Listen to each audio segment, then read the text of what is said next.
ہم قرآن مجید کی تفسیر کر رہے ہیں اور سورہ آل عمران کی آیت نمبر 14 پر پہنچے ہوئے ہیں۔ انشاءاللہ ہم شروع کرتے ہیں۔ اعوذ باللہ من الشیطان الرجیم، بسم اللہ الرحمن الرحیم۔ زُيِّنَ لِلنَّاسِ حُبُّ الشَّهَوَاتِ مِنَ النِّسَاءِ وَالْبَنِينَ والقناطير المقنطرة من الذهب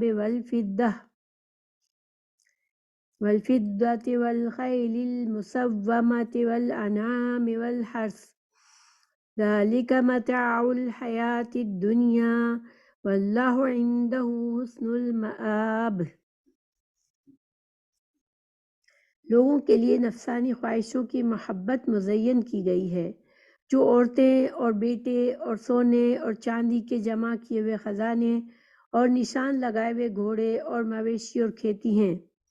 یہ دنیا کی زندگی کا سامان ہے اور اللہ ہی ہے جس کے پاس اچھا ٹھکانہ ہے۔ تو زاینون کا کیا مطلب ہوتا ہے؟ کسی چیز کا پسندیدہ ہونا، ٹھیک ہے، یا خوبصورت ہونا۔ تو اب مجہول ہے تو کیا مطلب ہے کہ کسی چیز کو خوبصورت بنانا، ٹھیک ہے، نظروں میں جو جچ جائے ایسی چیز بنانا۔ مزین کرنا اور لفظ زینت نام بھی جو ہے نا وہ اسی سے ہے، ٹھیک ہے۔ تو مزین کرنا، خوبصورت بنا دی گئی ہے، للناس لوگوں کے لیے، حب ہا بابا، حب کہتے ہیں محبت، الشہوات خواہشات۔ تو لفظ ترجمہ کیا ہوا؟ خوبصورت بنا دی گئی ہے لوگوں کے لیے محبت خواہشات کی، من النساء عورتوں میں سے، والبنین ابن کی جمع ہے بنین بیٹوں سے، والقناطیر اور یہ جمع ہے قنطار کی، ٹھیک ہے، قنطار۔ قناطیر ایسے خزانے، ایسی چیزیں تو ڈھیر کچھ کہتے ہیں، ٹھیک ہے، کہتے ہیں کہ 100 کلو کے وزن کو قنطار کہتے ہیں، ٹھیک ہے۔ تو بڑے بڑے ڈھیر کس چیز کے؟ مقنطراتی، جو اکٹھے کیے گئے ہیں، قناطیر ہی سے یہ بھی لفظ ہے، مقنطراتی جن کو ڈھیر کیا گیا ہے، جمع کیا گیا ہے، من الذہب، ذہب کہتے ہیں سونے کو، من الذہب والفضتی، فا ضاد، ذہبہ سونا چلا جانے کی چیز، اور فضہ چاندی منتشر ہو جانے والی چیز، والخیل، خیل جو ہے خا یا لام، اس کا ترجمہ ہوتا ہے فخر کرنا، غرور کرنا، ٹھیک ہے۔ لیکن گھوڑے کو خیل کیوں کہتے ہیں؟ کہ گھوڑے میں ایک طرح سے ایک چال میں جیسے اکڑ سی ہوتی ہے، خوبصورت چال ہوتی ہے گھوڑے کی، تو اس لیے اس کو خیل کہتے ہیں، ٹھیک ہے۔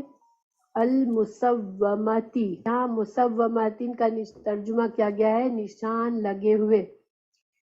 تو یعنی کہ کوئی امتیازی چیز ہوتی ہے جس کو انسان کو طلب ہوتی ہے، تو یہاں پر الخیل المسوماتی، گھوڑے نشان لگے ہوئے، جیسے جو خاص مہنگے گھوڑے ہوتے ہیں، امتیازی گھوڑے جو جیسے ریس میں گھوڑے ہوتے ہیں، یا بہت مہنگے جو گھوڑے ہوتے ہیں، وہ مطلب ہے، ٹھیک ہے۔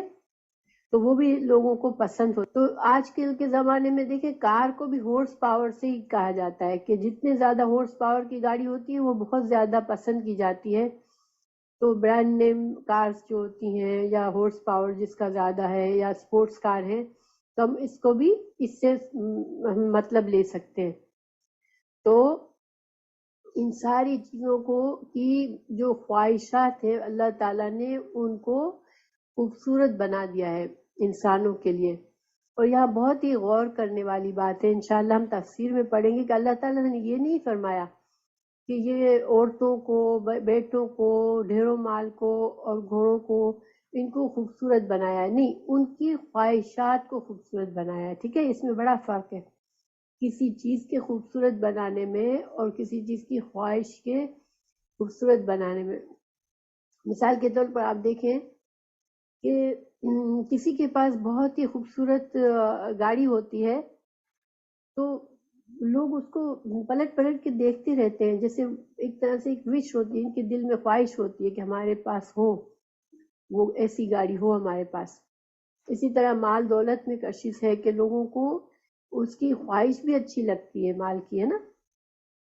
تو یہ مطلب ہے یہاں پہ کہ خواہشات، ان چیزوں کی خواہشات بھی ایسی ہیں کہ لوگ اس کو بھی پسند کرتے ہیں، دل میں اس کے بارے میں سوچنا پسند کرتے ہیں۔ تو والانعام، اور انعام جو ہے وہ نون عین میم، نعمت بھی اسی سے ہے، اور نعمت کے اسی سے انعام سے مطلب ہے مویشی جانور، اونٹ، گائے، بکری۔ تو مویشی بھی اللہ تعالیٰ کی نعمت ہے، اس وجہ سے اس کو انعام کہا گیا ہے۔ اور ہم نے سورہ انعام، ہمیں پتہ ہے قرآن میں سورہ انعام بھی ہے اس نام سے۔ تو انعام مینس مویشی جانور۔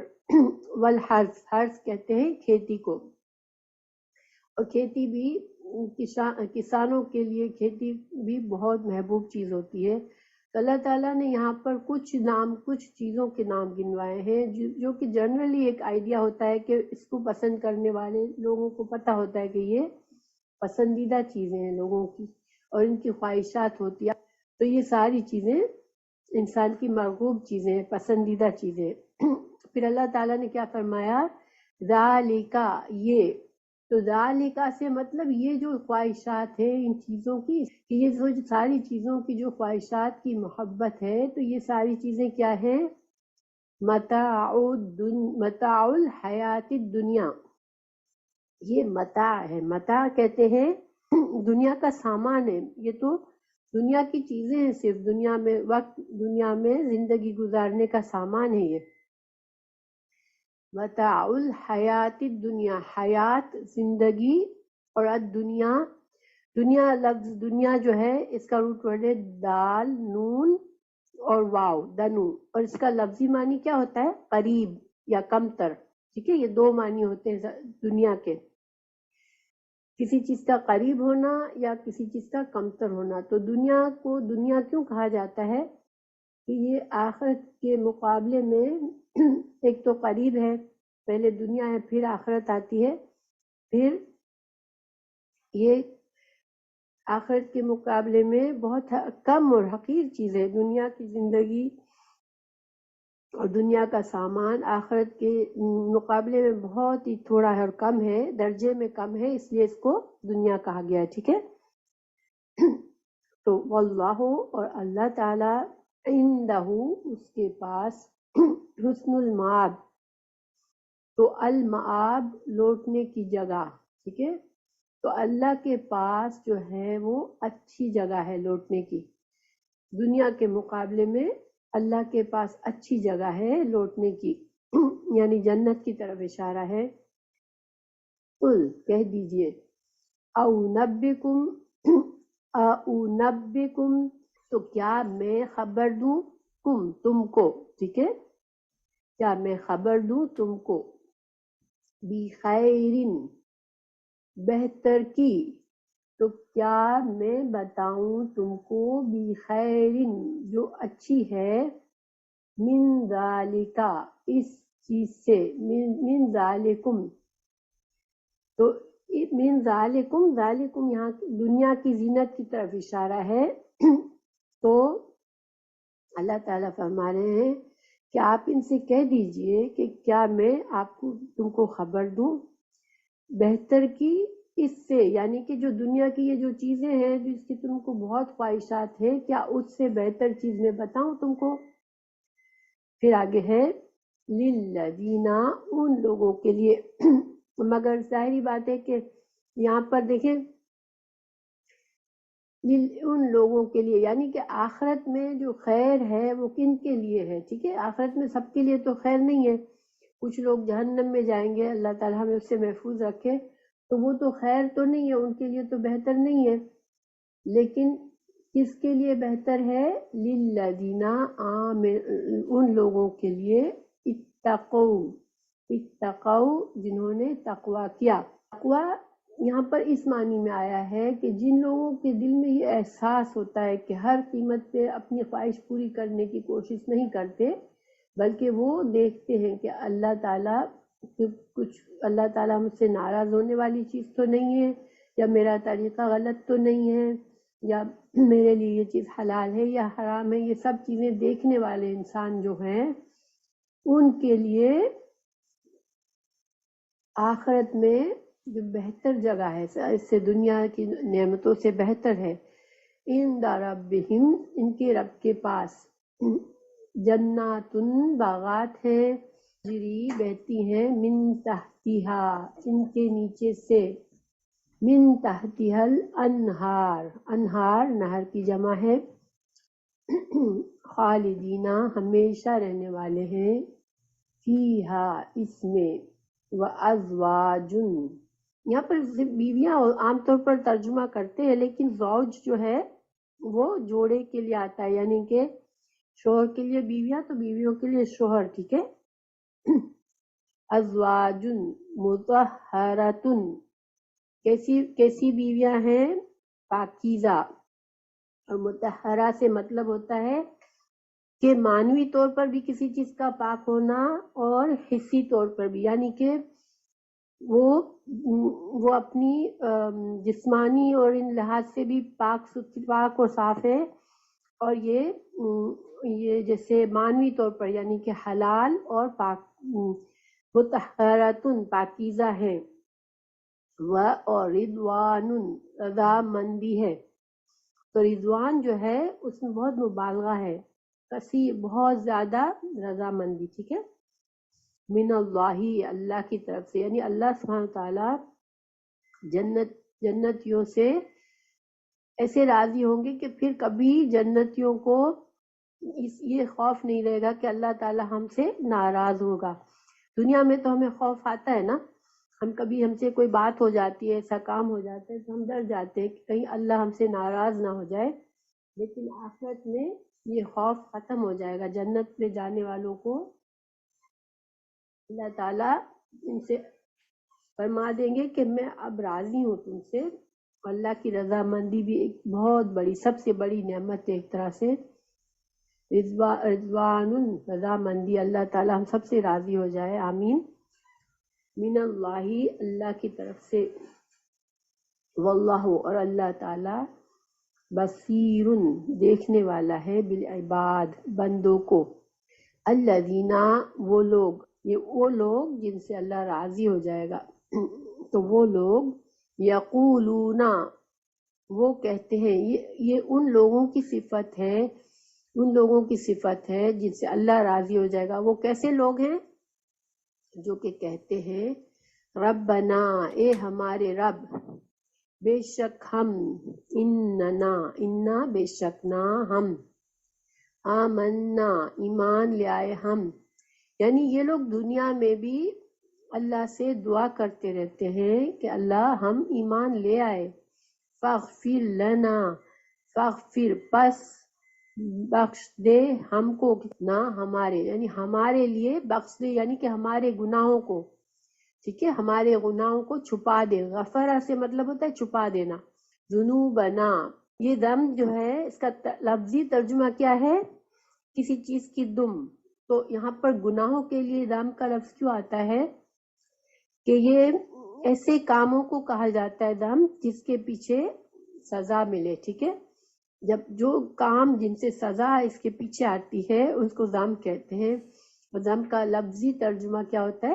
کسی چیز کی دم، تو ذنوبنا، ہمارے گناہوں کو، وقنا، اور بچا ہم کو، عذاب النار، عذاب آگ، عذاب سزا، النار، نار کی، آگ کی عذاب سے ہم کو بچا، الصابرین، صبر کرنے والے۔ تو یہ لوگ کیسے ہوتے ہیں، ان کی کیا خصوصیات ہیں؟ تو یہ پہلی خصوصیت یہ تھی کہ یہ دعا مانگتے ہیں اللہ سے، ٹھیک ہے، نمبر 2، دوسری خصوصیت یہ ہے کہ یہ صبر کرنے والے ہیں، وصادقین، اور صبر کا مطلب آپ کو پتہ ہے رکنا، ٹھیک ہے، تو صبر خود کو روکنے والے ہیں، یعنی کہ یہ اللہ کی اطاعت پر صبر کرنے والے ہیں، گناہ نہ کرنے پر صبر کرنے والے ہیں، ان کے اوپر کبھی مصیبت آتی ہے تو یہ صبر کرتے ہیں، یہ سارے معنی اس میں ہے، ٹھیک ہے۔ یعنی کہ مصیبت میں انسان کیسے صبر کر سکتا ہے کہ بہت زیادہ اس کے بارے میں شور و غل نہ کر دے، شکایتیں نہ شروع کر دے، رونا دھونا نہ شروع کر دے، تو یہ مصیبت پہ صبر کرنا ہے۔ عبادت پہ صبر کیسے کرنا ہے کہ جم کر عبادت کرنی ہے، چاہے مشکل حالات ہو چاہے آسان حالات ہو، اپنی عبادت کا خیال رکھنا ہے، اللہ کی فرما برداری پر قائم رہنا ہے، یہ اللہ کی اطاعت پر صبر ہے، ٹھیک ہے۔ اور اللہ کی نافرمانی پر صبر کیسے ہے کہ گناہوں کی جتنی بھی خواہش ہو انسان گناہ سے بچنے کی کوشش کرے، ٹھیک ہے۔ یہ سارے صبر کرنے والے لوگوں میں یہ ساری چیزیں پائی جاتی ہیں۔ والصادقین، اور سچے لوگ۔ صادق کون ہوتا ہے؟ جو سچ بولتا ہے۔ حقیقت، سچ کیا ہوتا ہے؟ جو حقیقت ہے، حقیقت کے لحاظ سے کسی چیز کا حقیقت کے مطابق ہونا، ٹھیک ہے۔ اور سچ یہ بھی ہے کہ زبان اور عمل میں موافقت ہو، انسان جو بات کہے وہ کرنے والا ہو، ٹھیک ہے، وہ بھی سچ ہے۔ تو الصابرین، صبر کرنے والے، الصادقین، سچے لوگ، سچ بولنے کے لیے، ہر وقت سچ بولنے کے لیے۔ صادق، صادق اس کو کہتے ہیں جس کی عادت ہی سچ بولنا ہوتا ہے، یعنی کہ ہم ایک بار سچ بول کے انسان صادق نہیں بن جاتا، ٹھیک ہے۔ کہ ہم اس دور میں رہ رہے ہیں کہ لوگ بغیر وجہ کے بھی جھوٹ بولتے ہیں، یعنی کہ ایک تو انسان بہت مجبوری میں جھوٹ بولتا ہے کہ چلو اس کو کسی بات کا ڈر ہوتا ہے، فتنے کا ڈر ہوتا ہے، لیکن بعض لوگ کوئی وجہ نہیں ہوتی اور جھوٹ بولتے ہیں، یعنی منہ کھولتے ہیں اور جھوٹی بات کرتے ہیں۔ تو اللہ سبحانہ وتعالیٰ ہم سب کو بچائے جھوٹ سے، اس لیے کہ جھوٹ کو ہم بہت معمولی بات سمجھتے ہیں، لیکن جھوٹ جو ہے ایک بہت بڑا گناہ ہے۔ صبر بھی بہت مشکل ہے، اگر اللہ تعالیٰ کسی کو صبر دے دے تو وہ تو جنتیوں کی صفت ہے۔ جنت میں جانے والے کیسے ہوتے ہیں؟ صابرین ہوتے ہیں۔ اللہ تعالیٰ جعلنا منہم، اللہ تعالیٰ ہمیں صابرین میں سے بنائے اور صادقین میں سے بنائے، آمین۔ والقانتین، اور قانت کون ہوتا ہے؟ لفظ قانت کا معنی ہوتا ہے، اس کا روٹ ورڈ ہے قاف نون طا۔ قانت ہوتا ہے اطاعت گزار، عجز و انکساری کے ساتھ فرما برداری کرنا۔ یہ ایسا فرما بردار انسان ہوتا ہے جس کے اندر عاجزی ہوتی ہے، وہ اپنے آپ کو بڑا نہیں سمجھتا اور اللہ تعالیٰ کی اطاعت کرتا ہے، اللہ تعالیٰ کی احکامات کی پابندی کرتا ہے۔ قانت، اطاعت گزار۔ والمنفقین، اور خرچ کرنے والے، یہ نفقہ سے ہے، تو خرچ کیسے خرچ کرنا؟ اللہ کی رضا کے لیے خرچ کرنا، ٹھیک ہے۔ یہاں پر یہ مطلب نہیں ہے کہ پیسے کو اسراف کرنا یا پیسے کو بے مقصد خرچ کرنا، نہیں، یہاں پر خرچ کرنا کیسا خرچ کرنا ہے کہ اللہ کی رضا کے لیے خرچ کرنا ہے۔ والمنفقین، وہ خرچ کرتے رہتے ہیں اللہ کی رضا پر۔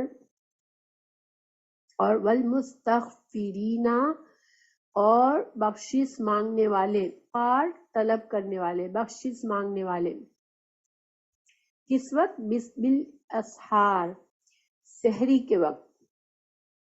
سحری کا وقت آپ کو پتہ ہے کہ یہ کون سا وقت ہوتا ہے؟ فجر کی نماز سے کچھ پہلے کا وقت ہوتا ہے، اور یہ دعاؤں کی قبولیت کا وقت ہے۔ ہم سب کو اس کے بارے میں حدیث پڑھی ہوں گی انشاءاللہ آپ نے، کہ جو بہترین وقت ہوتا ہے عبادت کرنے کا اور استغفار کرنے کا، دعائیں مانگنے کا، وہ کون سا ہوتا ہے؟ سحری کا وقت ہوتا ہے، جس میں دعائیں قبول ہوتی ہے۔ آپ نے وہ بھی حدیث سنی ہوگی کہ اللہ سبحانہ تعالیٰ آسمان دنیا پر آتے ہیں اور فرماتے ہیں کہ کون ہے جو بخشش مانگے اور میں اسے عطا کروں۔ تو یہ لوگ ایسے ہوتے ہیں جو کہ دیکھیں کتنی خوبیاں ہیں ان میں، ایک تو صبر کرتے ہیں، پھر سچے ہوتے ہیں، پھر اطاعت گزار ہیں، پھر خرچ بھی کرتے ہیں، اس کے باوجود ڈرتے بھی ہیں اللہ سے کہ کہیں ہمارے ان سارے کاموں میں بھی کوئی غلطی نہ ہو گئی ہو، ہم سے کوئی گناہ نہ ہو گیا ہو، تو وہ استغفار بھی کرتے ہیں۔ الفاظ کو بھی سمجھنا بہت ضروری ہے. اس وجہ سے میں نے ابھی تک صرف لفظوں کی وضاحت کی ہے. اب انشاءاللہ ہم ان کے بارے میں مزید بات چیت کرتے ہیں، ان آیت کے بارے میں، اور اس کی تفسیر کو وضاحت سے سمجھنے کی کوشش کرتے ہیں. زینہ کا ہم نے معنی پڑھ لیا کہ سوار دیا گیا، مزین کر دیا گیا، اچھا دکھایا گیا. یہاں سے شروع کرتے ہیں کہ شہواتن، تو شہواتن سے یہاں مراد کیا ہے؟ مشتہیاتن، یعنی کہ وہ چیزیں جو طبعی طور پر انسان کو مرغوب اور پسندیدہ ہے، یعنی کہ انسان کی فطرت میں ان چیزوں کی محبت اللہ ہی کی طرف سے رکھی گئی ہے. دیکھیں، آپ دیکھیں، غور کریں کہ کوئی بھی مرد ہے، نارمل مرد ہے، تو وہ ایسا نہیں ہو سکتا کہ اس کے دل میں یہ خواہش نہ ہو کہ اس کی بیوی ہو، اس کی زندگی میں کوئی عورت ہو. سو یہ ایک طبعی خواہش ہے انسان کے اندر، ٹھیک ہے. اسی طرح بیٹوں کی خواہش بھی ہوتی ہے لوگوں کو، اور اسی طرح مال بھی، کوئی ایسا نہیں ہو سکتا یہ کہے کہ مجھے کوئی مال دولت بالکل نہیں پسند. اور اسی طرح جو باقی چیزیں ہیں، اچھی سواریاں ہیں، یا کھیتی ہے، یا چوپائے ہیں، یہ ساری ایسی چیزیں ہیں جس کی محبت سے کوئی ڈینائی نہیں کر سکتا. یہ ساری نعمت ہے اللہ تعالیٰ کی. اللہ تعالیٰ نے اگر دنیا میں انسان کو یہ چیزیں دے اور وہ انسان اللہ کا فرما بردار بندہ بھی ہو، تو وہ تو ایکچولی اس کے لیے نعمتیں ہیں. یہ اللہ تعالیٰ نے اس کو یہ نعمتیں دی ہوئی ہیں. تو اس کی محبت جو ہے، ان چیزوں کی محبت جو ہے، وہ طبعی طور پر انسان کے اندر ہے. تو اس لیے اللہ تعالیٰ ہمیں بتا رہے ہیں، ہمیں اطلاع دے رہے ہیں کہ ہاں ان چیزوں کی محبت ہے. تو عورت کی محبت جو ہے، دیکھیں، عورت کی محبت جیسے کہ ہم نے پڑھا کہ ہر مرد کو، ہر بالغ مرد کے دل میں ہوتی ہے، اور اس کی ضرورت بھی ہے عورت. لیکن کیا عورت کی محبت رکھنا برا ہے؟ تو نہیں. عورت، ایک اچھی بیوی کے بارے میں رسول اللہ صلی اللہ علیہ وسلم نے فرمایا کہ عورت اور خوشبو مجھے محبوب کر دی گئی. یعنی آپ صلی اللہ علیہ وسلم نے خود فرمایا کہ مجھے اللہ تعالیٰ میرے لیے ان چیزوں میں محبت ڈال دی گئی کہ عورت میں اور خوشبو میں. ہم سب کو پتا ہے، اور اگر نہیں پتا تو رسول اللہ صلی اللہ علیہ وسلم کو خوشبو بہت پسند تھی، ٹھیک ہے. پھر اسی طرح آپ نے دوسری جگہ فرمایا کہ خیر و متاع الدنیا المرأۃ الصالحۃ، کہ دنیا کی جو کسی کے پاس اگر جو بہترین متاع ہے دنیا کی، تو وہ کیا ہے؟ وہ ایک نیک عورت ہے. یعنی اگر کسی شخص کو ایک بیوی ایسی اچھی فرما بردار اور نیک بیوی ملتی ہے، تو اس کو جیسے دنیا کی سب سے بڑی نعمت مل گئی، ٹھیک ہے. بہترین رفیق زندگی ہے، اور آخرت کے لیے بھی دیکھیں اچھی بیوی ہوگی یا اچھا شوہر ہوگا تو وہ اپنے ساتھی کے لیے، آخرت کے لیے بھی اچھا ہوتا ہے، کیونکہ پھر وہ اپنے ساتھی کو غلط راستے پر چلنے کی اجازت نہیں دے گا. اگر وہ خود نیک انسان ہوگا تو اب پوری کوشش ہوگی کہ وہ اپنے ساتھی کو بھی برائی سے بچا لے. تو مگر رسول اللہ صلی اللہ علیہ وسلم نے ساتھ ہی ساتھ یہ بھی فرمایا کہ میں جو ہوں، ما ترکت بعدی فتنۃ اضر علی الرجال من النساء، یعنی کہ میرے بعد جو فتنے رونما ہوں گے، ان میں مردوں کے لیے سب سے بڑا فتنہ عورتوں کا ہے، ٹھیک ہے. تو یہ ساری باتوں سے ہمیں کیا پتہ چلتا ہے کہ یہ بہت بڑی نعمت ہے. اچھی بیوی، اچھی ساتھی بہت بڑی نعمت ہے، اور اس کی محبت کا خود آپ صلی اللہ علیہ وسلم نے بھی اعتراف کیا اور فرمایا کہ یہ بہت دنیا کی کیا کہتے ہیں کہ دنیا میں یہ اگر کسی کو حاصل ہو گئی تو اس کو بہت بڑی نعمت مل گئی. لیکن ساتھ ہی ساتھ جب دیکھیں کہ فتنے کا بھی ذریعہ عورت بن جاتی ہے مردوں کے لیے. اگر ویسے بھی دنیا میں جتنی بھی نعمتیں ہیں وہ ہر چیز فتنہ بن جاتی ہے اگر انسان اس میں اعتدال نہیں برتتا، اس میں اللہ کے قوانین کا خیال نہیں رکھتا، تو پھر وہ چیز فتنہ بھی بن جاتی ہے، آزمائش بن جاتی ہے. قرآن میں بھی عورتوں اور اولاد کو، بیویوں اور اولادوں کو فتنہ کہا ہے. تو فتنہ کس لحاظ سے کہا ہے کہ اس میں پھر انسان جو ہے اللہ کے حدود کو اگر پار کر جاتا ہے، ان کے خواہشات کے خیال میں ان کو خوش کرنے کے لیے اللہ تعالیٰ کی حدود کو پار کرتا ہے تو وہ پھر یہ فتنہ ہوتا ہے اس کے لیے. تو صحیح طریقہ کیا ہے انسان کے لیے کہ عورت کے بارے میں صحیح طریقہ یہ ہے کہ شرعی نکاح کرے پہلے تو اپنی خواہش پوری کرنے کے لیے، پھر عورت کی حقوق کا خیال رکھے، پھر بیوی اور بچوں کے سلسلے میں اپنی ذمہ داریوں کا خیال رکھے. ٹھیک ہے. پھر عورتوں کی خواہش جو ہے وہ مرد کے لیے فطری چیز ہے، اس لیے کوئی ایسا مرد جس کے دل میں بیماری ہو تو یہ نہ سمجھ لے کہ اس کے لیے یہ چیز اگر وہ ہر عورت غلط نظر ڈالتا ہے، ہر عورت پر، ہر اجنبی عورت پر، ہر غیر عورت پر وہ نظر ڈالتا ہے اور دل میں سوچتا ہے کہ میرے دل میں تو یہ ایک فطری خواہش اللہ کی طرف سے ہے، تو یہاں پر یہ مطلب نہیں لیا جا سکتا. ٹھیک ہے. کیونکہ اللہ تعالیٰ نے جہاں یہ بتایا کہ یہ ایک فطری چیز ہے، وہاں پر اللہ تعالیٰ نے ساتھ ہی ساتھ بتا بھی دیا کہ یہ فتنہ بھی ہے، آزمائش بھی ہے، اور تم کو اپنی خواہشات کو اس میں خیال رکھنا ہے کہ حلال کیا ہے، حرام کیا ہے. اور اس کام کی تو سخت مذمت کی ہے. تو انسان کوئی بھی گناہ جو ہے انسان کرتا ہے اور یہ سمجھتا ہے کہ میرے اندر اللہ نے یہ کمزوری ڈالی ہے اس لیے میں گناہ کرتا ہوں، تو کیا یہ خیال سچ صحیح اچھا ہے؟ اگر انسان کیا آخرت کے عذاب سے بچ جائے گا یہ سوچے گا تو کہ اللہ نے میرے اندر کمزوری رکھی ہے تو میں یہ کرتا ہوں؟ کیا یہ ہو سکتا ہے کہ انسان اللہ کے آگے قیامت میں یہ پیش کر دے کہ اللہ تو نے مجھے کمزور بنایا تھا اس لیے میں نے یہ گناہ کیا؟ نہیں. کیوں کہ اللہ تعالیٰ نے کسی پر اس کی وسعت سے زیادہ بوجھ نہیں ڈالا، اور جب اللہ تعالیٰ نے فرما دیا کہ تمہیں فتنوں سے بچنا ہے تو اس کا مطلب یہ کہ اللہ تعالیٰ نے اس کے اندر صلاحیت بھی رکھی ہے کہ وہ خود کو فتنوں سے بچائے. ٹھیک ہے. اور پھر دوسری اگر بیوی کے لحاظ سے ہم نہ بھی دیکھیں تو عورت دیکھیں ماں بھی ہوتی ہے، بہن ہوتی ہے، بیوی ہوتی ہے، بیٹی ہوتی ہے، اور بعض اوقات ان رشتوں میں بھی مرد میں اندر کمزوری ہوتی ہے کہ وہ اپنے ان رشتوں میں جو عورت ہوتی ہے ان کو خوش کرنے کے لیے بھی وہ اللہ کی حدود کو تجاوز کر بیٹھتا ہے بعض اوقات. تو اس میں بھی اس کا انسان کو بچنا چاہیے کہ نہیں، جہاں اللہ کے احکامات ہیں، اللہ کو خوش کرنا، اللہ کی ناراضگی کا معاملہ ہوتا ہے، وہاں اس کے خلاف، اللہ کی رضا کے خلاف بندوں کو خوش نہیں کیا جا سکتا. ٹھیک ہے. تو اس میں ان محبتوں میں بھی اعتدال کی ضرورت ہے. پھر بیٹوں کی خواہش، تو بیٹوں کی محبت جو ہے اگر انسان کے دل میں اس لیے ہو کہ میری قوت میں اضافہ ہوگا، میری نسل باقی رہے گی، اور اس سے میں مسلمان بچہ بنا ہوگا، میں اسے دین سکھاؤں گا، اور اسے اسلام کی قوت میں اضافہ ہوگا، تو یہ جو ہے یہ تو بہت اچھی بات ہے. دیکھیں رسول اللہ صلی اللہ علیہ وسلم نے خود فرمایا کہ زیادہ ایسی عورت سے شادی کرو جو زیادہ سے زیادہ بچے پیدا کرے. ٹھیک ہے. اور پھر دوسری بات یہ ہے کہ آپ صلی اللہ علیہ وسلم نے یہ فرمایا کہ قیامت کے دن میں اپنی امت کی کثرت پر فخر کروں گا. تو اسلام جو ہے، اسلام ہمیں رہبانیت نہیں سکھاتا. اسلام نے یہ شادی کا ایک مقصد یہ بھی ہے کہ انسان کی نسل جاری ہو اور اس کا خاندان بڑھے. تو انسان کو بیٹوں کی محبت بہت اچھی چیز ہے، مگر مطلب یہاں پر کیا ہے کہ بیٹوں کی محبت اگر انسان اس لیے کرتا ہے کہ میرا نام بلند ہو اور وہ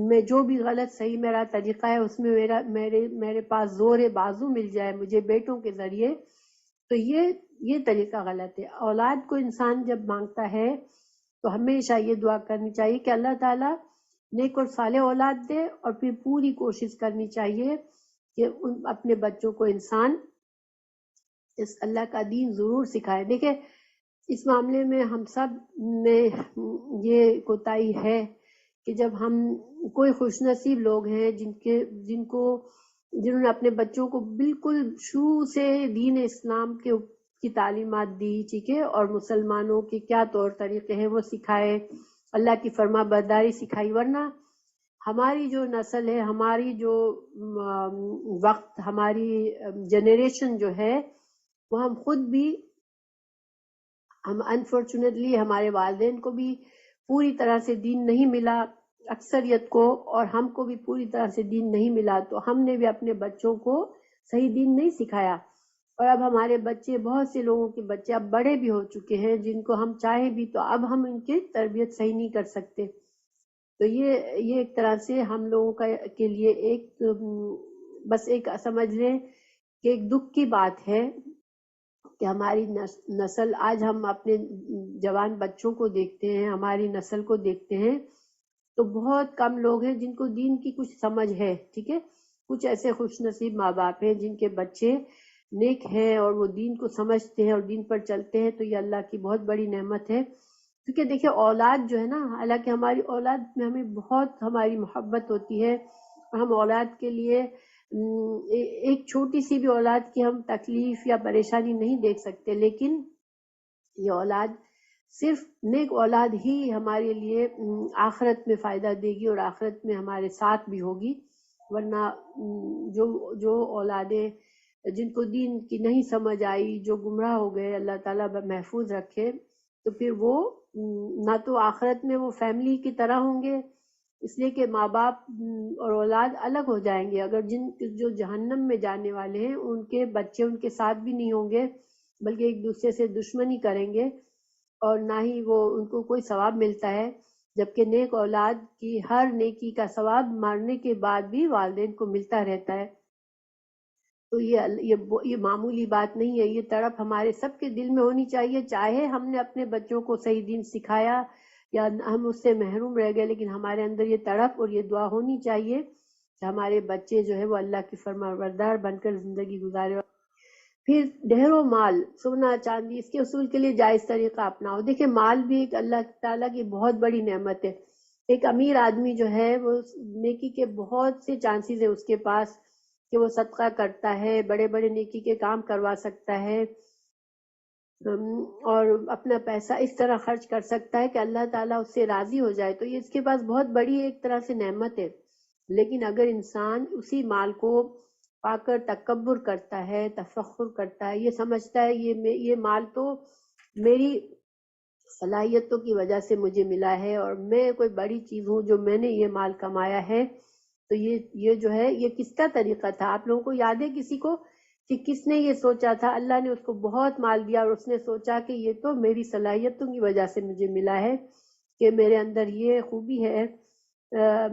قارون، ہاں قارون جو تھا، قرآن میں اس کے بارے میں آیت ہے کہ قارون کیا کہتا تھا کہ یہ مال تو میں نے کمایا ہے، میرے اندر علم ہے تو میں نے کمایا ہے. اور اللہ تعالیٰ کو اس کی یہ بات پسند نہیں آئی، اللہ تعالیٰ نے اس کو دھسا دیا تھا زمین میں. تو مال اور دولت اور رتبہ اور کسی بھی چیز میں دیکھیں، صرف مال اور دولت ہی نہیں، اللہ تعالیٰ کی بہت سی نعمتیں ہیں ایسی جس کو پا کر انسان تکبر میں آ جاتا ہے، اپنے آپ کو دوسروں سے بہتر سمجھتا ہے. آپ دیکھیں ہائی سوسائٹی کو دیکھیں، آج ان کو اللہ نے بہت کچھ دیا ہے تو وہ بڑے ان کے اندر ایک تکبر ہوتا ہے، وہ اپنے آپ کو دوسروں سے بہتر سمجھتے ہیں. لیکن کبھی بھی مال اور دولت اور اللہ کی دی ہوئی نعمتوں کو پا کر ہم خود کو دوسروں سے بہتر نہیں سمجھ سکتے. کیوں؟ یہ تو اللہ کی دی ہوئی نعمتیں اللہ جب چاہے لے سکتا ہے ہم سے، بلکہ ہم اس مال کو کیسے خرچ کریں، اس کی زکوٰۃ ادا کریں، اس سے صدقہ خیرات کریں، اس سے خیر کے کام کریں، تو یہ مال بھی ہمارے لیے اللہ کی نعمت ہے انشاءاللہ. لیکن اگر اس مال کو پا کر ہم تکبر میں پڑ گئے، اپنے آپ کو بڑا سمجھنے لگے اور ہم دوسروں سے مقابلے میں آ گئے اور دوسروں کو کم سمجھنے لگے، تو یہ پھر ہمارے لیے بہت بڑا فتنہ ہے یہ مال. نشان زدہ گھوڑے، تو جب نشان زدہ گھوڑے کو ہم آج کی کاروں کی اچھی برانڈ نیم کاروں کے لیے لے سکتے ہیں، اور کاریں بھی لوگوں کے فخر کا بڑا ذریعہ ہوتا ہے. اللہ تعالیٰ معاف کرے کہ جب ہم اچھی گاڑی میں بیٹھتے ہیں تو خود بخود جیسے ہم ایک طرح سے ہمارے اندر تھوڑا سا پراؤڈنس آ جاتی ہے، اور یہ ایک دم سے اس کے لیے جیسے اپنے آپ کو تھوڑا یاد دلانا پڑتا ہے. ورنہ اچھی گاڑی میں لوگوں کے سامنے جا کے بیٹھتے ہیں، ہم گاڑی چلاتے ہیں یا گاڑی سے اترتے ہیں تو ایک فخر کا احساس ہوتا ہے. تو اللہ سبحانہ تعالیٰ سے دعا ہے کہ اللہ تعالیٰ ہمارے اندر ایسی برائیوں کو نہ بڑھنے دے.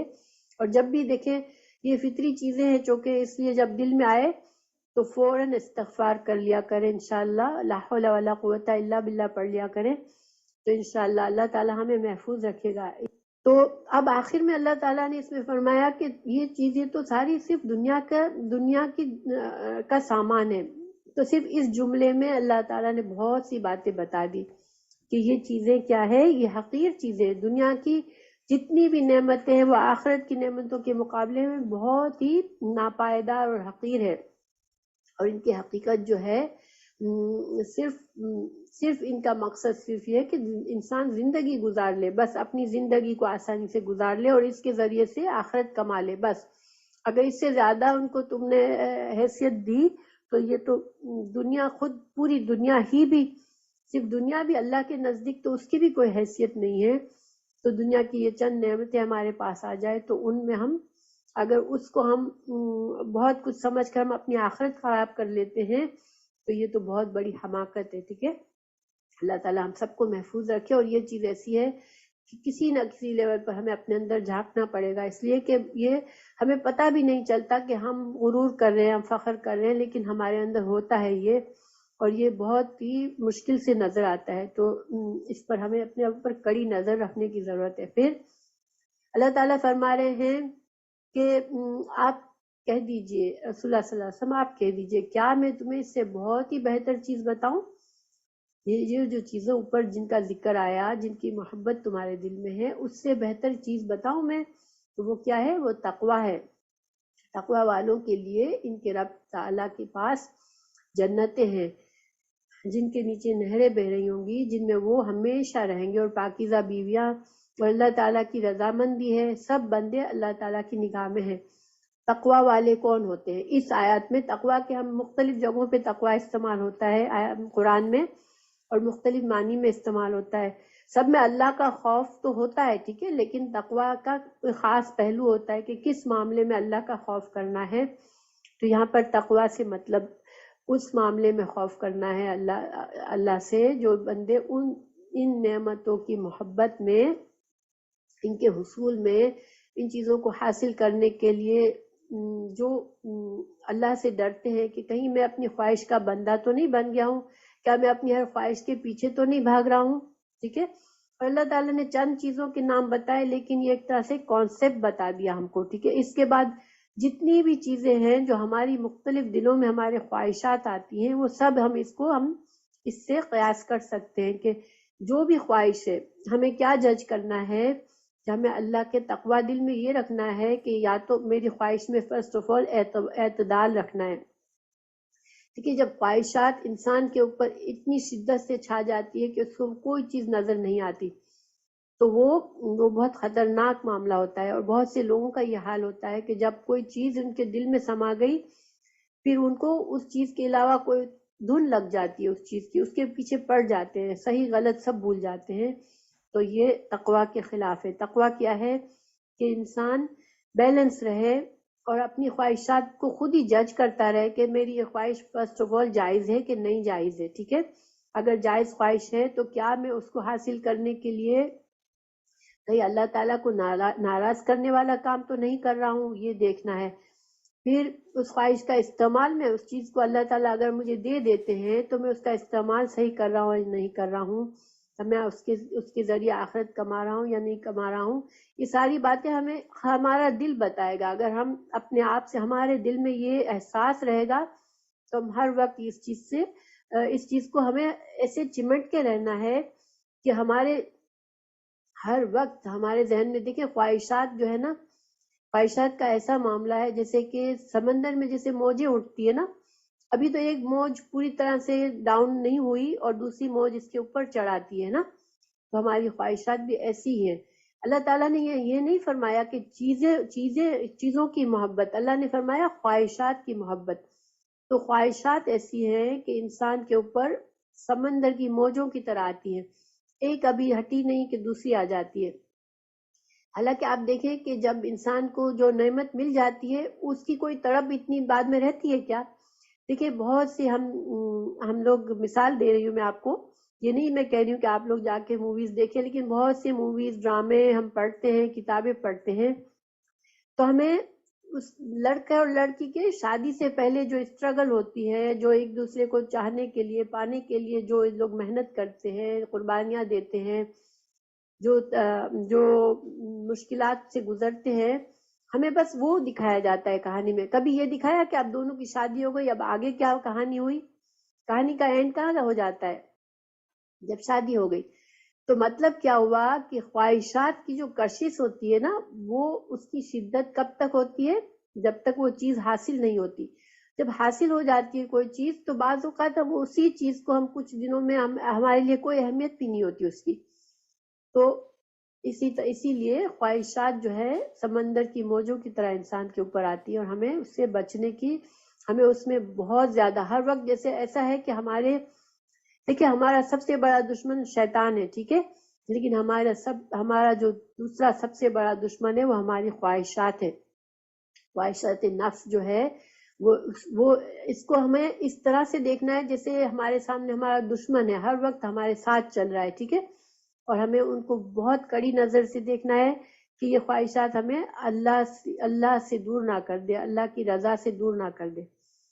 تو یہاں پر یہ مطلب ہے اس آیت میں. پھر اللہ تعالیٰ نے بتا دیا کہ ان خواہشات سے بہتر کیا چیز ہے. دنیا کی ان نعمتوں جو تمہیں دیوانہ کرتی ہے، ہاں بالکل یہ انسائڈ شیطان ہے. ایک تو شیطان باہر ہے اور ایک ہمارے نفس میں بیٹھا ہوا ہے.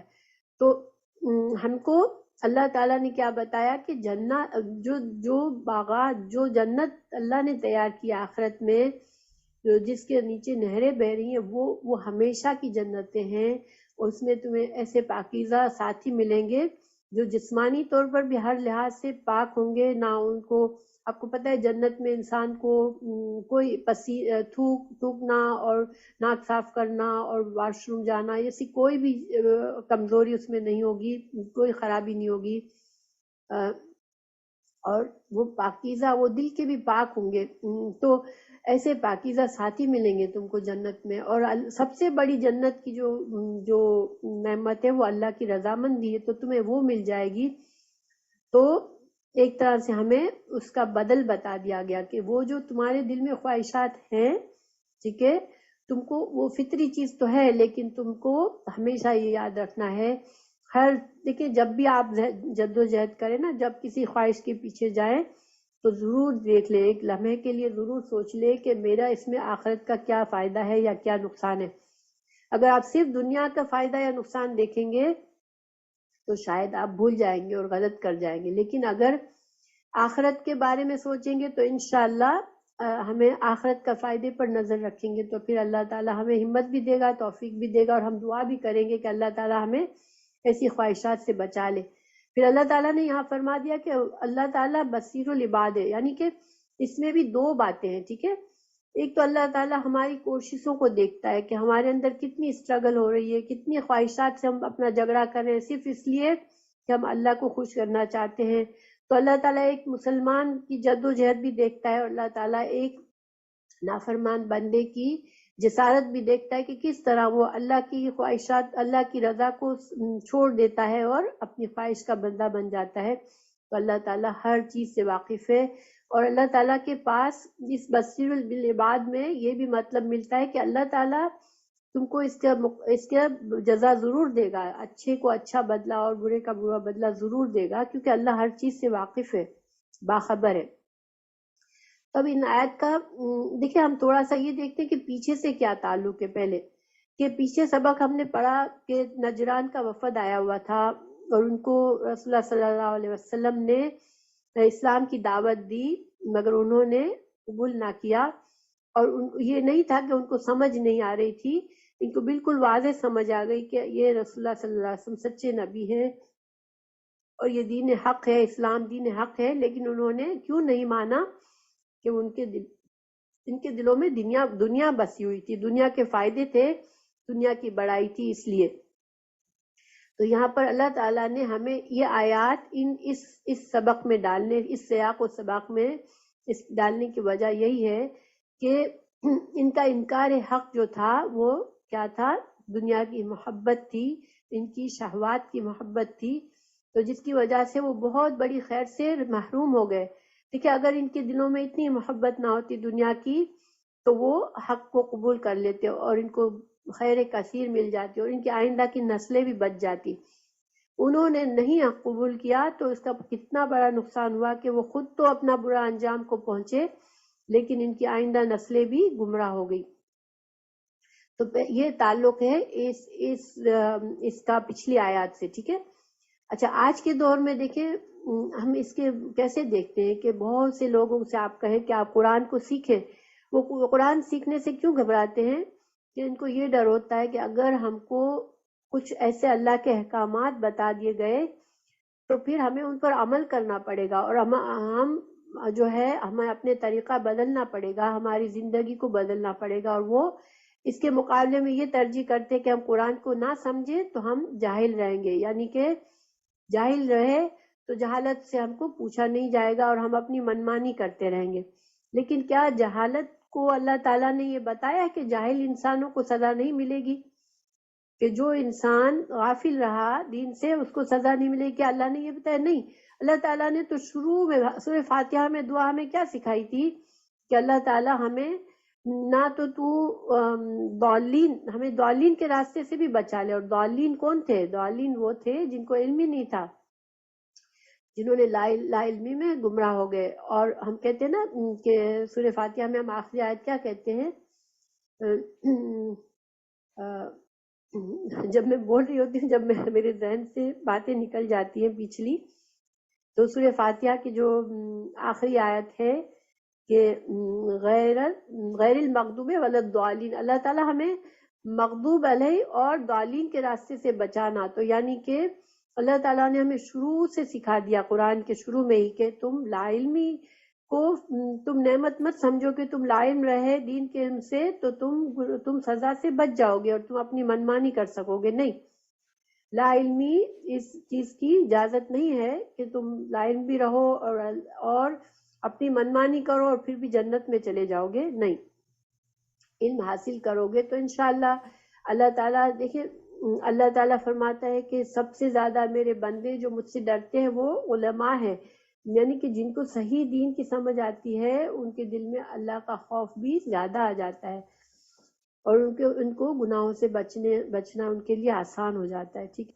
اللہ تعالیٰ نے یہ فرمایا کہ یہ جو شہوات ہیں یہ چیزیں جو طبعی طور پر انسان کو مرغوب اور پسندیدہ ہے، یعنی کہ اللہ تعالیٰ خود فرما رہے ہیں کہ یہ جو دنیا کی چیزیں ہیں اس کی محبت تو میں نے ڈالی ہے تمہارے دل میں، ٹھیک ہے، خواہشات کی محبت تو میں نے ڈالی ہے، لیکن پھر اللہ تعالیٰ ہمیں قرآن سے ہمیں یہ بھی پتہ چلتا ہے کہ یہ دین اسلام ایک فطری دین ہے، اور فطری دین سے کیا مطلب ہے کہ ہر بندہ جو ہے جب بچہ پیدا ہوتا ہے تو فطرت پر پیدا ہوتا ہے، وہ اللہ کا فرما بردار ہو کر پیدا ہوتا ہے، وہ اس کو احساس ہوتا ہے کہ میرا خالق اللہ ہے، ٹھیک ہے، اور یہ کس لیے ہوتا ہے؟ آپ لوگوں کو کسی کو یاد ہے کہ بچے کو پیدا ہونے والے بچے کو فطرت پر کیوں ہوتا ہے وہ بچہ؟ کہ اللہ تعالیٰ نے جب روحوں کو پیدا کیا تھا تو ان کو اپنا تعارف کرا دیا تھا، ٹھیک ہے، وعدہ آلس جو ہے انشاءاللہ سورہ اعراف میں آئے گا، ہاں اس میں اللہ تعالیٰ نے تمام روحوں کو بتا دیا تھا کہ میں تمہارا خالق ہوں، اور تمام روحوں نے اس کو ایکسپٹ کیا تھا۔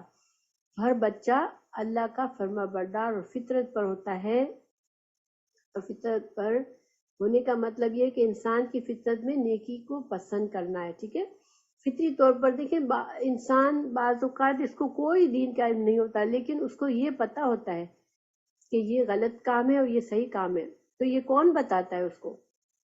گناہ کو گناہ سمجھنا اور ثواب کو اچھے کام کو اچھا، نیکی کو پسند کرنا، یہ اللہ تعالیٰ نے بندے کی فطرت میں ڈالی ہے، ٹھیک ہے۔ تو آپ دیکھیں کہ اس کا مطلب اس آیات جو ہم نے پڑھی اوپر کی آیات، اس سے تو ہمیں لگتا ہے کہ انسان خواہش پرست ہے، کہ اس کے دل میں خواہشات ہیں بہت زیادہ، جبکہ ہمیں اللہ تعالیٰ یہ بھی فرما رہے ہیں کہ بندہ انسان جو ہے وہ نیکی اس کی فطرت میں نیکی کو پسند کرنا ہے، تو اب ان دونوں میں کیا تضاد ہے؟ کیا ان دونوں کے معاملوں میں، دونوں آیات کے معاملے میں کچھ اختلاف ہو رہا ہے؟ نہیں، اختلاف نہیں ہے۔ اگر ہم ان کو ساتھ رکھیں تو مفہوم کیسے سمجھ میں آئے گا ہمارے کہ نیکی پر چلنا یہ اللہ نے فطرت میں ڈالا ہے، ٹھیک ہے، یہ بات ثابت ہے، یہ ہمیں پتہ ہے کہ اللہ تعالیٰ نے انسان کی فطرت میں نیکی پر چلنا ڈالا ہے۔ پھر انسان کی سچی خوشی اور دل کے سکون اور اطمینان کے لیے ضروری ہے کہ انسان اللہ کو مانے اور اس کا فرمانبردار بن کر رہے اور اللہ سے تعلق جوڑ کر رکھے، یہ چیزوں کی خواہش دل میں ہوتی ہے انسان کے، اور یہی وجہ ہے جو لوگ جن کو دین کا صحیح علم نہیں ہوتا وہ کسی نہ کسی چیز کو الہ بنا لیتے ہیں. کیوں؟ کہ اپنی اس خواہش کو پورا کرنے کے لیے کہ ان کے وہ کسی کے آگے جھک جائے، کسی کے فرما بردار بن جائے. ٹھیک ہے، تو یہ فطری خوشی کے لیے دین پر چلنا ضروری ہے، اور فطرت سلیم کی ضرورت نیکی کا راستہ ہے. تو جب انسان کو یہ یقین ہوتا ہے کہ میرا رب مجھ سے راضی ہے، تو انسان کتنی بھی تکلیف میں ہوتا ہے اس کے دل کے اندر ایک سکون ہوتا ہے. کسی کو صدقہ دیتے ہیں مثال کے طور پر، کتنی خوشی ہوتی ہے دل میں نا. حالانکہ ہم تو اپنا پیسہ اٹھا کے کسی کو دے رہے ہیں اور ہم اس سے کچھ لے بھی نہیں رہے، لیکن خوشی ہوتی ہے. کیوں؟ کیونکہ ہمیں پتہ ہوتا ہے کہ اللہ تعالیٰ ہم سے راضی ہوگا. اسی طرح ہم کسی کی مدد کر دیتے ہیں، کسی پریشان حال کی مدد کرتے ہیں تو کتنی خوشی ہوتی ہے دل میں. کیوں؟ کیونکہ یہ ہماری فطرت میں اللہ نے رکھا ہے کہ ہمیں نیکی کرنا اچھا لگتا ہے فطرت میں. ٹھیک ہے، تو دیکھیں اب ہم اس کو سمجھیں کیسے. یہ دو آیات ہیں، ایک طرف اللہ تعالیٰ نے ہمیں بتایا کہ خواہشات کی کثرت انسان کے دل میں ہے، دوسری طرف ہمیں بتایا کہ انسان کی فطرت سلیم ہے، انسان نیکی کرنا پسند کرتا ہے، اللہ کا فرما بردار رہنا پسند کرتا ہے. اس کو سچی خوشی اللہ کی فرما برداری سے ملتی ہے.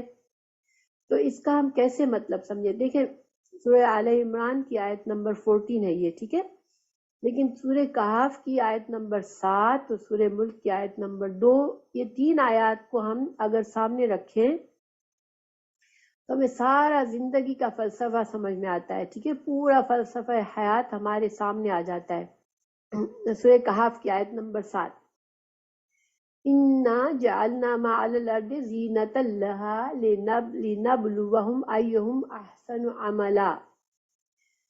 جو کچھ زمین پر ہے اسے ہم نے اس کی زینت بنایا ہے تاکہ ہم انسان کو آزمائے کہ اس میں عمل کے اعتبار سے کون سب سے اچھا ہے. ٹھیک ہے، ماشاءاللہ سیدہ آپ نے صحیح بات لکھی کہ یہ اللہ تعالیٰ نے اس میں سورہ کہف میں کیا لکھا ہے کہ دنیا کی جو زینت ہے، دنیا میں اللہ تعالیٰ نے جو سجاوٹ رکھی ہے، جو کشش رکھی ہے، وہ کس لیے ہے کہ اللہ تعالیٰ انسان کو آزمائے کہ عمل کے اعتبار سے کون سب سے اچھا ہے.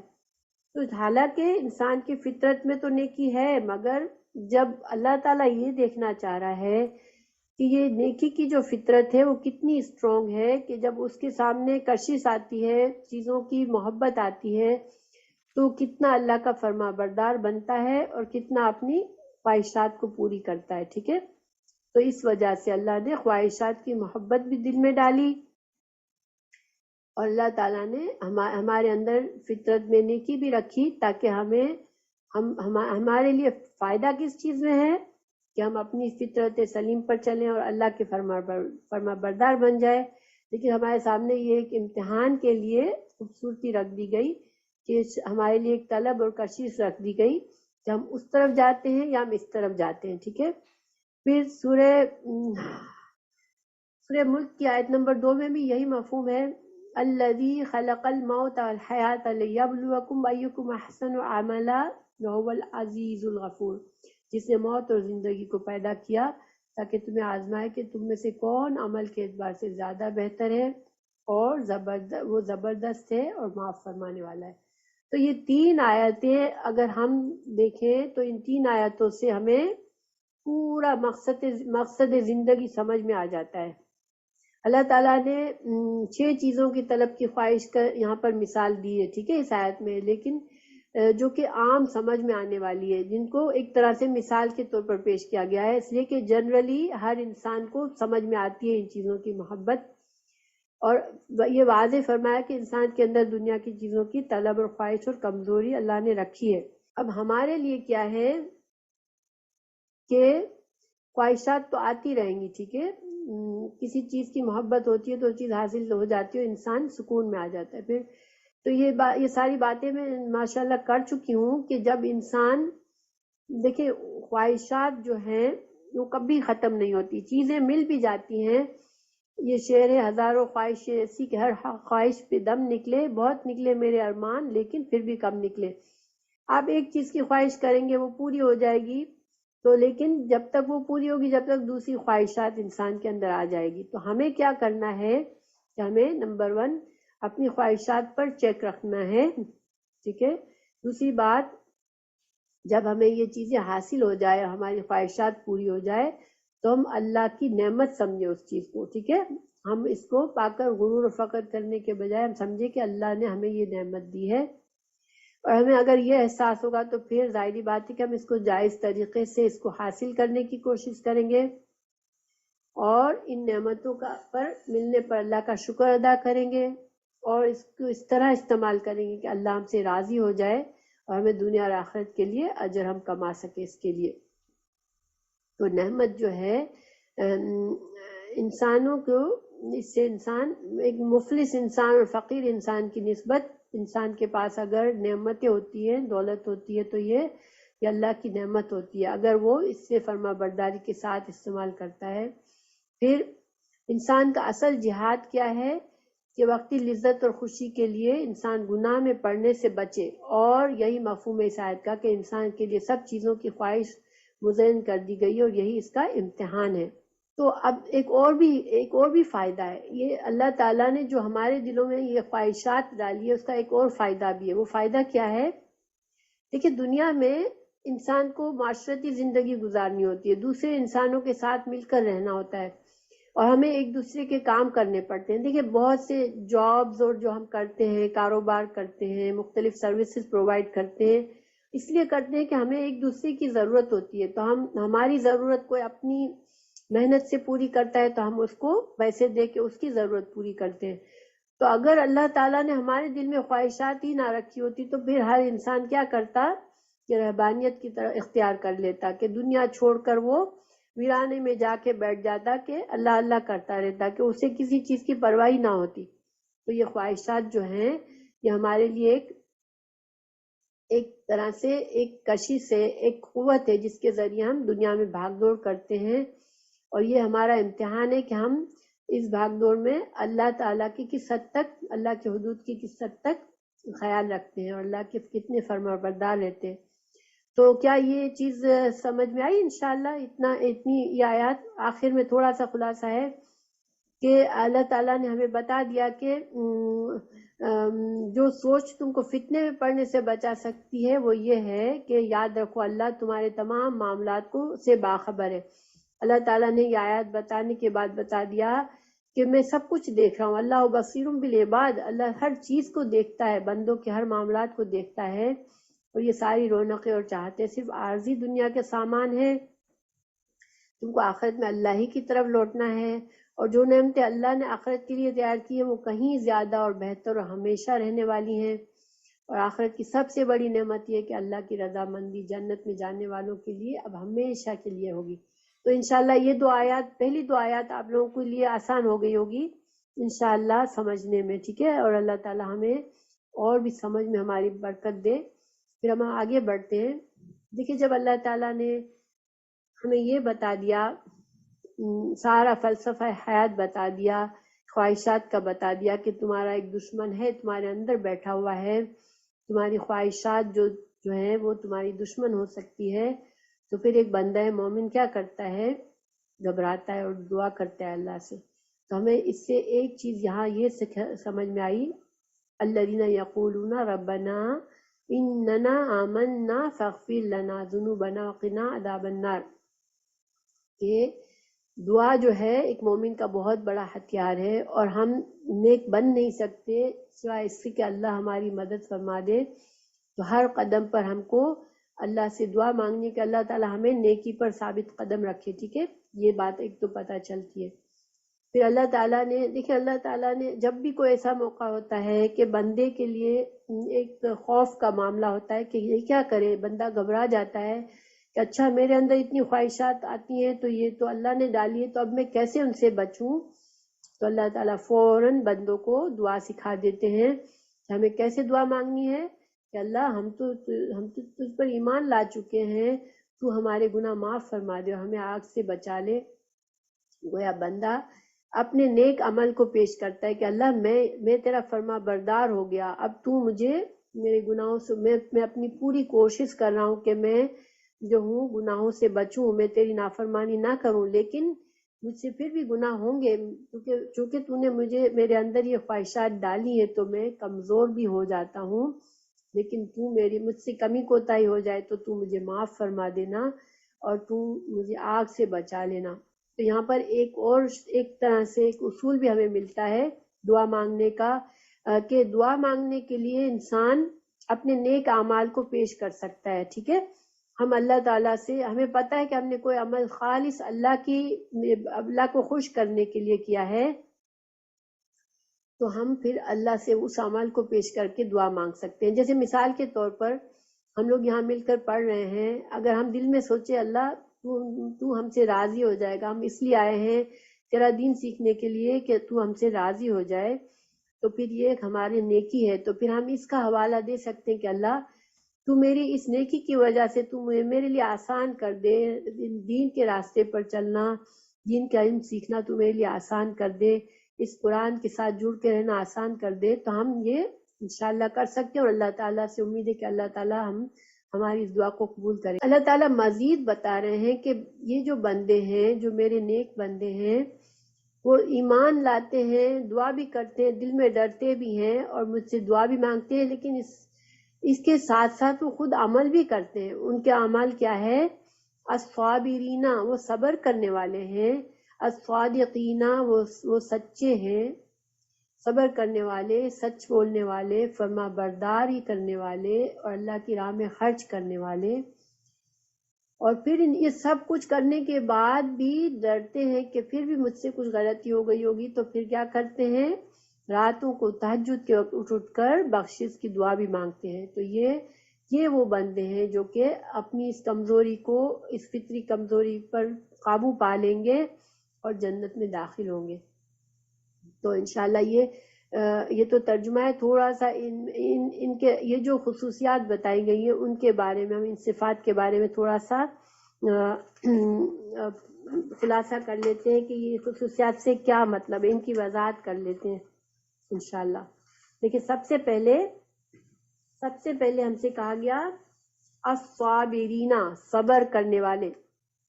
صبر جو ہے کیا ہے؟ صبر اپنے آپ کو روکنا۔ کیسے روکنا؟ کہ اللہ تعالیٰ نے جو ہمیں عبادات کا حکم دیا، جو ہمیں خیر کے کاموں کا حکم دیا، اللہ تعالیٰ ہمیں اس میں جو اس راستے میں جو تکلیفیں آتی ہیں، جو مشکلات ہیں، اس پر صبر کرنا اور نیکی پر جمنا، اللہ کی عبادت پر جمے رہنے کے لیے صبر کرنا۔ عبادت کرنا مشکل کام ہے نا، دیکھیں نماز پڑھنا، نماز کی پابندی کرنا، تو پھر صدقہ کرنا، خیرات کرنا، یعنی روزے رکھنا، ہر چیزیں تھوڑی مشکل ہے نا۔ تو ہم جو بندے صبر کرتے ہیں، اس عبادت میں صبر کرتے ہیں، پھر گناہوں سے بچنے پہ صبر کرنا۔ دیکھیں گناہ جو ہے، اس کی خواہش جب دل میں آتی ہے، بہت شدید خواہش ہوتی ہے بعض اوقات، اس خواہش کو روکنا، اس کے لیے بہت صبر چاہیے ہوتا ہے۔ تو گناہوں سے رکنے کے لیے صبر کرنا۔ پھر جب زندگی میں حالات اپ ڈاؤن ہوتے ہیں، زندگی میں کوئی مشکل آ جاتی ہے، حالات ہماری مرضی کے مطابق نہیں ہوتے، تو اس میں صبر کرنا۔ تو یہ جو ہے یہ ساری طرح سے صبر کرنے والے، تو یہ اس سے پھر جس میں یہ کوالٹی آ جائے گی تو وہ جنتیوں میں سے ہوگا، اور اس کو اللہ تعالیٰ اس کی فطری کمزوریوں پر اس کو مضبوط بنا دیں گے اور وہ گناہوں سے بچے گا۔ پھر الصابرین کے بعد ہے الصادقین، سچ بولنا۔ تو سچ بولنا، صادق کیا ہے، سچ کیا ہے؟ انسان کے ظاہر اور باطن میں ہم آہنگی ہو، یعنی کہ جو بات کرے عمل بھی اس کا ویسا ہی ہو، یہ سچ۔ ایک تو یہ بات ہے کہ انسان اپنے عمل سے بھی اسی طرح رہے۔ پھر عقیدے اور فعل میں مطابقت، یعنی کہ انسان کا عقیدہ جو ہے وہ بھی درست ہو اور اس کا عمل بھی درست ہو۔ پھر عمل اور قول میں مطابقت، کہ جو بات کہے اس پر عمل کرے اور جھوٹی بات نہ کہے، ٹھیک ہے، جھوٹ سے بچے۔ صبر ایسی چیز ہے کہ صبر سب سے ٹاپ پر ہے۔ صبر، اسی لیے اللہ تعالیٰ نے صبر کو پہلے ذکر کیا کہ اگر کسی کے اندر صبر ہی نہیں ہے تو نہ وہ سچا ہو سکتا ہے، نہ وہ قانت ہو سکتا ہے، نہ منفق ہو سکتا ہے، نہ مستغفر ہو سکتا ہے۔ تو صبر کو سب سے پہلے لانے کا مقصد یہ ہے کہ صبر ہر نیکی کے لیے ضروری ہے، اور سچ بولنا ہر حال میں سچ بولنا. پھر قانتینا، قانت ہوتا ہے جو کہ فرما بردار اور اطاعت گزار اور عاجزی اور نرمی کے ساتھ اللہ تعالیٰ کی طرف کو بہت بڑا سمجھ کے اللہ کی طرف جھک جانا اور اللہ کے ہر حکم کا انتظار کرنا کہ جو اللہ تعالیٰ مجھے دے حکم میں اس پر عمل کر لوں. منفقینہ، خرچ کرنا. تو جو انسان انفاق فی سبیل اللہ کرتا ہے وہ مال کی محبت سے بچتا ہے. جیسے ہم اپنے مال ہر کسی کو پسند ہوتا ہے، اپنا مال انسان دوسروں کو دیتا ہے تو وہ اس کے لیے انسان کو پتہ ہوتا ہے کہ میں اللہ کو راضی کرنے کے لیے دے رہا ہوں، تو اس کے دل سے مال کی محبت کم ہو جاتی ہے. ٹھیک ہے. اور وہی انسان راہ خدا میں خرچ کر سکتا ہے، اللہ کی راہ میں خرچ کر سکتا ہے جس کو یہ احساس ہو کہ دنیا کی نعمتیں آخرت کے مقابلے میں کچھ نہیں. ظاہری بات ہے ہم آخرت کے فائدے کے لیے ہی صدقہ خیرات کرتے ہیں، اس کا مطلب ہے ہمیں آخرت کا یقین ہے کہ آخرت کی نعمتیں ہیں وہ دنیا سے کہیں زیادہ ہے. پھر مستغفرین بالاسحار. تو اس میں ہمیں یہ پتہ چلتا ہے کہ انسان بندے کو احساس ہوتا ہے کہ میں کتنی بھی کوشش کروں میں کمزور ہوں، مجھ سے غلطی ہو جائے گی، تو وہ اپنی کوتاہی اور گناہوں کا اس احساس سے اللہ سے ڈرتے ہوئے استغفار کرتا ہے. اور جو سحری کا وقت ہے وہ بہت ہی دعاؤں کی قبولیت کا وقت ہے، تو وہ اس میں اپنے لیے گناہوں کا اعتراف کرتا ہے اللہ سے، اور اس میں ریاکاری بھی نہیں ہوتی. دیکھیں رات کے اندھیرے میں آپ دعا کر رہے ہیں تو اس کے آپ کے اندر ریاکاری کے چانسز بھی نہیں رہتے، تو یہ اور اس میں دعا قبول ہوتی ہے. آخر میں یہ پورے سبق کا خلاصہ کیا ہے کہ انسان اس دنیا میں ایک مقصد کے لیے پیدا کیا گیا ہے، اور اس کا سب سے بڑا مقصد یہ ہے کہ دنیا کی اس مختصر زندگی میں اللہ تعالیٰ نے اس کو جو بھی وقت دیا ہے، جو صحت دی ہے، جو نعمتیں دی ہے، یہ سب اس کے دنیا کا صرف سامان ہے، وقتی سامان ہے، اور ان کے ذریعے وہ ایک پاکیزہ زندگی گزارنے کی کوشش کرے. ان سب نعمتوں کو صرف دنیا کا سامان سمجھ کر ایک پاکیزہ زندگی گزارنے کی کوشش کرے اور اپنی نعمتوں کو استعمال کر کے اللہ کی رضا حاصل کرنے کی کوشش کرے. اور جب اس کی دنیا کی مہلت ختم ہو تو وہ اپنے رب سے اس طرح ملاقات کرے کہ اس کا رب اس سے راضی ہو اور اس ہمیشہ کی جنت کی زندگی نصیب ہو جائے. پھر اللہ تعالیٰ نے انسان کے اندر امتحان کی خاطر کمزوری بھی رکھ دی گئی ہے، تو وہ کمزوری خواہشات کی محبت کی کمزوری ہے. تو خواہشات کا سلسلہ اس کے اندر اسی طرح اٹھتا رہتا ہے جیسے سمندر کی موجیں ہیں. تو پھر وہ اس کو اس چیلنج کے لیے انسان کو کہ اس لہروں میں وہ ڈوب نہ جائے، انسان کو اپنے آخرت کے فائدوں پر نظر رکھیں گے اگر ہم انشاءاللہ، تو ہم اپنی خواہشات میں نہیں ڈوبیں گے اور اللہ تعالیٰ اس کے ذریعے ہمیں بچا لے گا. پھر اللہ تعالیٰ نے صفات بتائی جن کے ذریعے خواہشات پر چیک رکھ سکتے ہیں اور کامیابی حاصل کر سکتے ہیں. وہ صفات کیا ہیں؟ صبر، سچائی، قنوت، انفاق فی سبیل اللہ اور استغفار کی کثرت، خصوصاً سحری کے وقت. تو یہ ان چیزوں اگر ہم نے اپنے اندر یہ چیزیں پیدا کر لیں تو انشاءاللہ ہم مضبوط ہو جائیں گے. پھر ہم اپنا محاسبہ کرنا پڑے گا ہمیں ہر وقت کہ میرے اندر کون سی خواہشات ہیں جو مجھے اللہ کی ناراضگی کی طرف لے جاتی ہے. ٹھیک ہے.